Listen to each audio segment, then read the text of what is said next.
जोङो लोगोजों आंजों सानैजों बाइकजों आराम फैनानै जोङो सिगारेट गयारि जानो होननानै फैदोंमोन आरो ओमफ्राय आठथा 20 बा 8:30 जाबायमोनदां बेखौ टाइमखौ नायजोबासै जोङो ओमफ्राय बाइकखौ दोननानै एसे साइडआव सिगारेट सोबनो नागिरबाय बेयावनो दाना पुलिसफ्रा फैबाय डाइरेक्ट गारियाव नांहां खालामफैबाय बिसोरो बाइकखौ गावसिनि बलेर'जों आरो जोंनि बाइकखौ लोगोनि बाइकखौ ओमफ्राय दाना बेयावनो पुलिसफ्रा ओरै खारदावलाजोब्बाय जोंहाबो बाइकखौ साइड खालाम होननाय खोनाबाय नालाय साइड खालाम थांबाय गारिखौ दांनाय लोगो दाना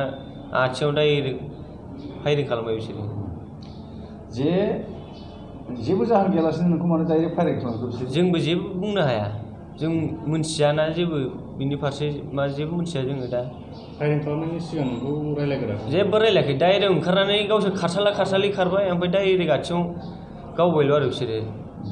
बबे जाथाया बबे जायगायाव जाया बड'लेण्ड दाबा बै बसनगावआव बड'लेण्ड दाबा दंना बेयावनो जे मोनानि समाव जे खारफिउ सोलिबाय थायो दा कर'ना भाइरासनि थाखाय बे समाव नोंथांमोना मानो बायजोआव ओंखारबोनो गोनां जायामोन जोङो सिगारेट सोबथावथाव होननानैसो फैदोंमोन आरोना जोंबो खारफिउखौ मिन्थिनाया सेंग्रा मानसि एखमबा मोनथिबाबो जेबो जानाय नङादां खारफिउलाय माथो जानोब्रा होननानै ओरैनो सिगारेट सोबथावथाव फैदोंमोन आरो जों ओमफ्राय बेयावनो हनै पुलिसफ्रा मारै डाइरेक्ट सोङाबा रायलायाबा डाइरेक्ट फायरिं खालामलाबाय बिसोरो आथिङाव गुलिया नांदोंना आथिङाव नांबाय ओमफ्राय गावनायनि उनाव नोंखौ पुलिसफ्रा नायफिनदों गावनायनि उनाव आधा घन्टासो थानानैसो लाबोदों हस्पिटालाव गावसोर लाबोदों जों हायावसो उन्दुनानै थाबाय आं ओमफ्राय सासे लोगोआ जिरायबाय हायाव मा नाम बुंबाय आंना प्रजित शील बसुमतारी मा क्लासाव फरायो गामिया